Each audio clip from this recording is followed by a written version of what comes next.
And I mean, something that I love, Dave and I, we had somebody say something to Dave once. They said, gosh, you guys like text each other and call each other a lot in the day. And she's like, that's kind of weird. And we were like, and my thought, is if normal is unhappy and divorced, I want to be as weird as I can in my marriage.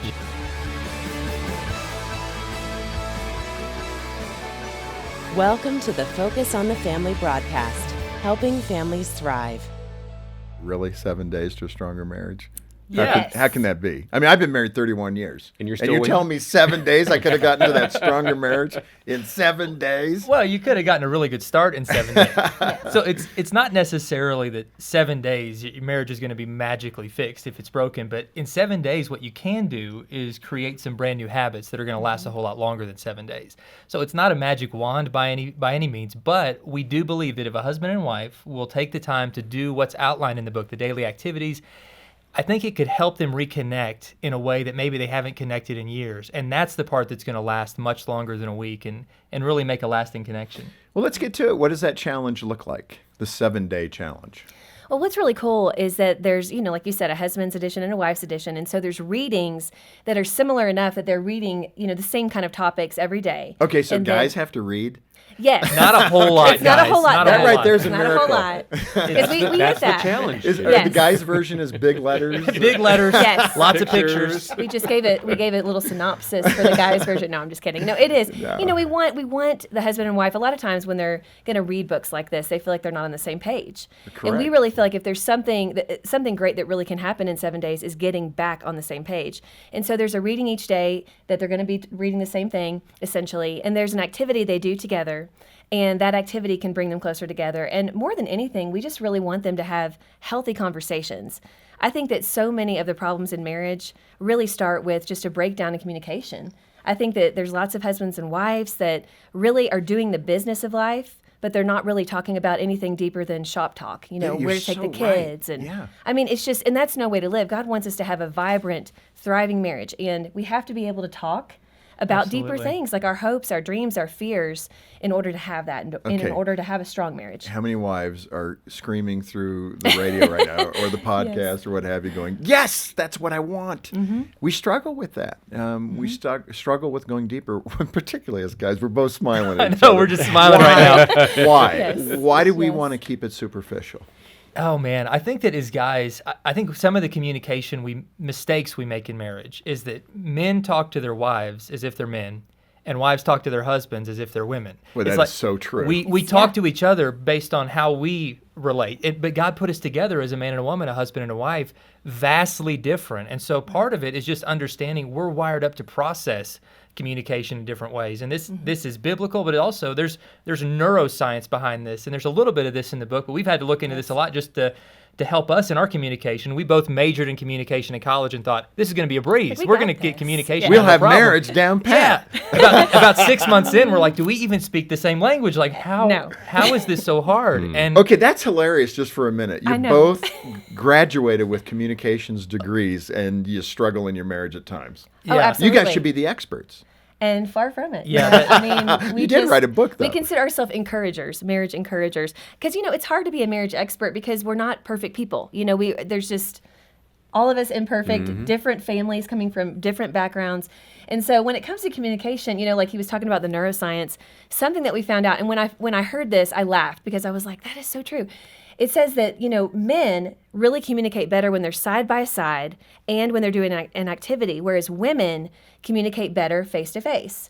And I laughed when I read this because I was like, oh my goodness, when you go into a restaurant and you see two women, two friends, having lunch together, they're leaning in and it's like a ping pong match, talking back and forth. Now, if two guys were doing the same thing, they're going to try to find the seats where they can be side by side and they're watching sports and maybe carrying on a conversation. But, they're not going to choose if they can choose not to be, across Face from to each face, other. yeah. Because it feels uncomfortable to them. it's terrifying.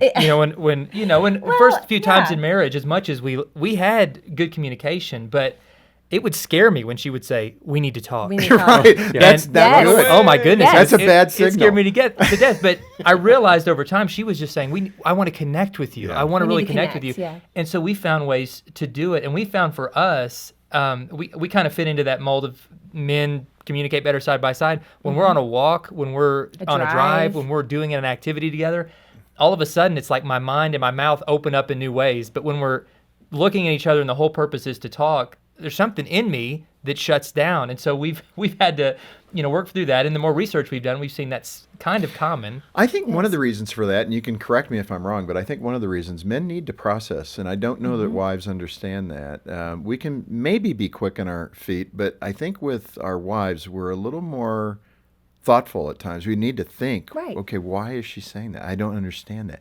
And you need to understand. Now, women wired the way you're wired with your brain chemistry, you're like firing on all cells. Bang, bang, bang, bang, bang. And we're just going, okay, whoa. Right. But it's true. You have a funny story about the cable company marriage. I mean, describe the cable, The cable company marriage. Oh, yes. Yeah, so the cable company salesman comes door to door in our neighborhood, and he's given us the sales pitch, and it makes it sound amazing. He's like, man, we're going to take care of you guys. We want to give you our best package, best price. We're just giving you the best that we got. And I'm like, this is amazing. This is so much better than what we have now. And I'm like, so how long does this last? He goes, you get this for 12 months, 12 whole months. It's going to be magical. And I'm like, that's awesome. And I'm like, what happens after 12 months? And then he starts kind of him-hawing and shuffling his feet and saying, well, the package changes. You lose some channels. Actually, you lose a lot of channels. The price is going to go up. The service kind of goes down. I'm like, wait a second. Are you telling me you give me the best that you've got for a year to kind of get me hooked at the start of this relationship? I thought this was special. I thought we really had something going. But then after a year, you're going to give me your leftovers, as little as it takes to keep me around. And he said, well, I guess that's true, but that's how everybody does it. And we kind of looked at each other and laughed and said, that's a sad indictment if that's how everybody does it, not just as it relates to your cable TV company, but I think in marriage, that's how so many of us do it. We give each other our best in that dating phase. We make time for each other. Those first 12 months, man, we're bringing flowers. We're doing all these romantic gestures. We're making communication a priority. But then the longer it goes, especially guys, let me challenge you if you're listening. I think that once that pursuit phase is over, we shift into this gear where we think now all of a sudden pursuit is over. I don't have to pursue her anymore. But guys, your wife needs a lifelong pursuit. She wants to be the apple of your eye. She wants to be, adored by you for her whole life, and she deserves that. But yet we tend to give as little as we can give, and all of a sudden we have that cable company marriage. And before long, she's regretting that she signed up with that cable company. No longer on the premium package. Right, no longer on the premium package. Why is that? I mean, it's not like we don't love our wives anymore, but why? It's funny because it's so common. So what is going on there that men just go, okay, the hunt's over, pursuit's over. This may be the golden takeaway for the guys listening today. What can you say to us as a wife to say, this is why it's so important not to give up? Well, I think that, when you start acting like, I hate the term old ball and chain. Like when you start acting like your wife is your old lady, your old ball and chain, you're acting like she's just old news, right? And you stop being fascinated by her and captivated by her. And it's just so important for a woman to know that you still choose us every day. Like for the husbands that are listening, your wife needs to know that if you had to do it all over again, that you would continually choose to marry her each and every day. And it doesn't just go for husbands. I mean, wives, we need to do that too. We need to affirm our husbands. It's different. Husbands really need to be affirmed by their wives. As wives, we need to tell our husband as much as possible that he's the man, because that really resonates with his heart. We do like that. We yes. do. And when you said that, it resonated. I know. You're I like, was I want to man. be the man. I have such a fragile ego, and when you say that, it You just are really one do, blessed though. You man. are the man. Like, seriously, like he is the man. Yes. Totally. Dave's amazing. But, and I know I hear so many wives, disgruntled wives who do not feel pursued, who feel like they're old news to their husbands, and they'll be like, but I can't really find anything good to say about him. And you know what? I mean, he doesn't really care about me. And, there's this, like, if And he then did it gets this. into a bad situation. Exactly. And so they just become apathetic about each other. And that's a really hard place to Hey, be. Dave, your dad gave you some great advice, and I'm always interested in the sage wisdom of older men as fathers. What did he tell you? He said, happy wife, happy life, basically. That's pretty simple. That's basically what I he like said. it. Did he make that up? A man. Thank you, Brad. I've been looking for that guy. Dad, I found that online after you said it. It wasn't you, but no, Dad has such wisdom. And one thing my parents did, and Mom and Dad, if you're listening, and I know you are because they love your program, Yes. that they did right, that you guys did right. You modeled the kind of marriage that made me want to get married someday. Huh. I think one of the biggest breakdowns there is that these husbands and wives just kind of like grind it out together, totally focused on the kids, and they kind of co-parent well. They're good partners in paying the bills, but they're not pursuing each other. They're not respecting each other. They're not best friends. They're not having fun. There's not joy in the home. Right. And the kids are growing up looking at this, seeing mom and dad not enjoying life, and they're thinking, if that's what marriage is, I'm out. Yeah. Maybe I'll live with somebody later on, but I'm out. And guys, we need to give our kids the gift of modeling a marriage that makes them want to get married. That means prioritizing a date night, and you think my kids are going to cry. Yeah, they're going to cry more if you get divorced, but when they see you making it a priority that mom and dad, we need our time together. We love you. We're going to be at our best for you when we're at our best together. That gives these kids the security and the stability that they need, and that only comes when you see a mom and dad committed. And so I'm so thankful that my parents did that. Ashley, let me ask you this as the one representing all women here. No pressure. How do you not respond in a way? Let me just say it this way. So Dave comes home and says, hey, I'm looking forward to Thursday night's date night. And you're going, oh, I got so much to do. Right. So many women have the lists in their head. And you know what? Maybe this week we can forego it because I've got this thing and I've got to get this done. How does a woman prioritize if a man is actually a husband is pursuing that date night? How does a woman say, okay, I can respond to that in a better way than I got 400 things to do. I don't have time for a date night. I tell you, and we've been there. Gosh, we've been there so many times. Sometimes there is 400 things to do. I mean, exactly. Right. There's always something to do. And I would say your marriage is more important than the chores on your list. I mean, and you're talking to somebody who is particular about my house. Like, I mean, I just about go crazy if there's like laundry piling up and if I feel like I'm in a dirty place. I do. I mean, I'm very particular. But I found that if I forego a date night with Dave, if we can't do it that week for whatever reason, I am grouchier. I'm just kind of not a pleasant person by the end of that week because I haven't had that moment with my husband to just kind of, put a pause on crazy life and say, let's invest in us. Let's talk about more than just kids, more than just bills. Let's talk about our hearts. Like, what's going on? What are you really feeling? Because those are our favorite conversations. We need to talk about the business of life, absolutely. But it's so much better, and you're better friends. And I think that so many marriages are missing out on the wonderful friendship that God wants our marriages to have. And I think that you cannot have friendship unless you're spending that time together on a date night, or even if you're not going out somewhere, putting the kids to bed an hour early. I mean, that's going to make all the difference. That can make a huge difference. And let me just challenge the guys real quick, because your wife, if she feels like she has 400 things on her list to do, the most romantic and thoughtful thing you can do is to take some of those things off of her list. I'm telling you, men, you are never more attractive to your wife than when she walks in and sees you folding laundry or putting away dishes. And it can lead to good things. We actually have a word for this in our house. It's called chore play. That's right. And you can figure out what that means on your own. There you go. Ashley, I've got to come back to you. How does a husband show that we cherish our wives? What is, and I don't want to put Dave on the spot, from the many friends that you have, I mean, from all your research, right? How does that come across? Give us some tips. We just need to be hit between the eyes. Give us the 4 things we can do to say to our wives, we cherish you. Well, my goodness, there's so many things, because I think sometimes we think that's so complicated, but really I think it's making time. I think time is the currency of relationships. That's something that Dave has coined. He's said that many times, and it is. Can I interrupt you there? Sure. What you're saying, and this is important because I can fall prey to this one. Let's spend time together. Okay. Mm-hmm. And then I don't organize it. Right. And she may be even waiting for me to initiate carving out the time. Right. And if I don't do that, then a week goes by, a month goes by, because we all have busy schedules. And she's going, I thought you were going to spend time with me. Right. So it's important that you go ahead and you make the date. Set it, go make reservations. Like, do whatever it is where you're like, we're not going to go back on this. Get the babysitter. Make sure that babysitter's in place. I know something really simple beyond a date night. I know we've talked a lot about that. Is use your cell phone to your advantage. Okay. I know it can be a disadvantage in marriage with social media. Turned off right there. Yes. No. Let me tell you. He can't use his cell phone any more than he already does. But you can use it to bless your marriage, and this is how. Not to dos. I don't think it's to dos, John. No. This is just to stay connected. I mean, send texts throughout the day. Call your spouse throughout the day. I know different jobs, have different kind of requirements that they need, and they can't have cell phones. But there's certain times where you can make that call, you can make that text.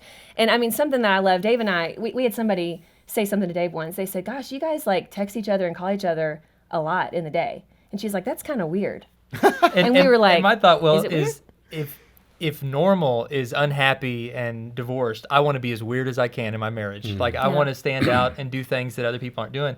And yeah, we love staying connected through the day. And I think that way, when you get home at the end of the day, and so many guys have this tendency to shut down at the end to process what they've been through. And your wife's wanting to connect with you, and she's asking about your day, not to interrogate you, but to connect with you because she wants to and has a right to be connected to every part of your life and your world. And we shut down. And what can help with that is through the day, stay connected. Through the day, tell her what's going on. Through the day, let her know that she's on your mind and you can't wait to see her when you get home. Right. And then it's going to make those conversations at night less pressure, where you feel like it's more of just Or more exchanging connected. Yeah, you're more Exactly. connected. So you're Yeah. kind of continuing one conversation really throughout the day as opposed to just right in that little bit of time you have at the end of the day.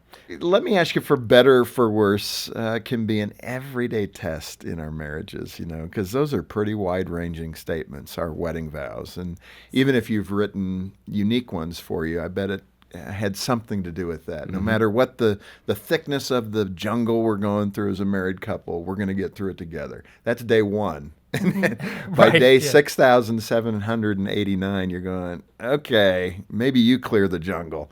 I'm kind of tired. You have friends, Jay and Mandra, who really taught you some good lessons. Give us one. Yeah, gosh, I could spend hours telling their story, but to give you the quick version of it, Jay and Mandra, in a tragic accident, they lost a 4-year-old daughter in a drowning accident at their home. When Jay was home watching the kids, he's a great dad. He was watching all three. There was a 4-year-old, a 2-year-old, and an infant at the time. And he went to change the infant's diaper and left his 4-year-old in the backyard. And he said, "Sweetie, are you okay back here?" And she said, "Yeah, Daddy." And she, even though she knew better and normally didn't go there, she went over to where the pool was, and she fell in while he was changing that diaper. And I was at the hospital that night with him in this little private waiting room where they were doing all they could to revive her. And it was just, it was a heartbreaking, and yet God was so present in this moment. I think it was the most I've felt the presence of Christ in a room is just his peace that he brought, because that's the only explanation for how there could be peace in a room like that. Sure. And Jay and Mandra, they're just in shock, and there's tears, of course, and we're praying, we're pleading with God to do a miracle here. But what moved me so much about this moment is that Mandra, this grieving mother, who in her grief has a way of making us lash out sometimes. She could have lashed out at him and said, "How could you have let this happen? How could you have let her fall into that pool?" But she didn't. Instead, she recognized that this was an opportunity to minister to her husband. And what she kept saying over and over again, and these words were so powerful, and it moved me so deeply, I still think about it often. She was rubbing his back, and over again, she just kept saying, "You were such a good dad.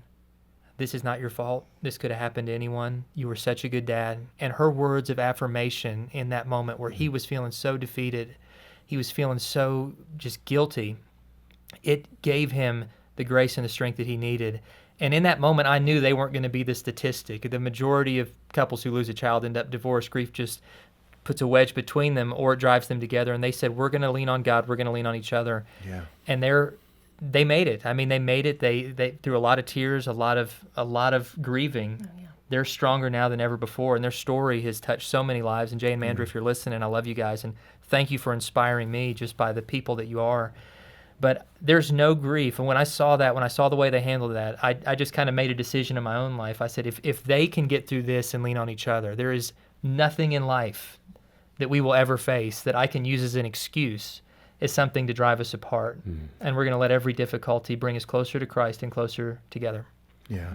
What a beautiful story. And I'm sure even with that loving affirmation, it simply decreased to some degree what he felt in terms of guilt. And I mean, but it probably certainly was there at that time. And maybe the Lord has been able to relieve more of that, knowing that he's loved. But I can, as a father, my, that would be crushing. Yeah. And it's hard to even imagine. And I know people listening have gone through a variety of things. Let me ask you in a different way some of that burden. When you have a spouse with a chronic illness, your marriage is also at risk because you can't operate in the same way you have maybe for 30, 40, 50 years. Now there's things that impair the relationship, and those words, for better or worse, are right in front of you, and now they're going to be tested. how does a couple stay healthy in their marriage at that point? My goodness, it's so hard. And we have a couple at our church named John and Dawn, and they're walking through this. They have been for years. Dawn, this vibrant woman, just full of life, was diagnosed with MS when she was probably in her late 30s, early 40s. They just decided right then and there that they were going to get through this together. And they have had to move. They've had to change their house around. They've had to take drastic measures to try to get her treatment and going out of the country and things like that. And I've just watched this couple grow in their love together because John and Dawn, they just look at it as serving one another, and I know that Dawn is grateful for all that John does to take care of her. But John, the way that he talks about Dawn, it's like it's a privilege. It's a privilege to serve his wife. And I think that's the kind of stature of our heart that we have to take on. I mean, we have to look at it like it's a privilege to serve and love my spouse in this way, and I vowed to do so. What's so good about that is that's the distinction. That's the love of Christ. That's what separates people that don't know the Lord from people who do, or it's what should separate us from the world, is that understanding of Christ's love for us and how we play that out in our marriages. And it would be wonderful for the modern Christian community to be like that. Absolutely. Again, very strongly. Dave and Ashley, this has flown by, man. I so appreciate this. Quickly hit those must-haves of your marriage. What are they? Rapid fire. Well, I think we're going to camp out on just a couple in the time that we have. And one is encouragement. I think it's so easy to become an expert in what your spouse is, in your eyes, doing wrong instead of an expert in what they're doing right. And if you're an encourager in your marriage, that will change the tone of your home like very few things. Don't be a critic, be an encourager. And then the second one is prayer. Sweetie, you want to talk about why praying together is such a must-have? Oh my goodness, let me tell you, prayer is so powerful, and God wants to help us have stronger marriages, but something I want to challenge readers to do is if you're angry at your spouse, I challenge you to pray for them. And it's not only for your spouse, but also for you, because it's really hard to stay angry at somebody and pray for them at the same time. And I would challenge you to do it because God does something amazing. He really changes our hearts and He gets us focused on the right things when we pray for our spouse, and He enters into our situations. Yeah, that is good. And maybe we can post the others at the website. Thanks so much for being with us. Thanks for having us. Thank you. Hey, I'm John Fuller, and thanks for watching. Get more info about Focus over here and more from our guests over there, and be sure to subscribe to our channel as well.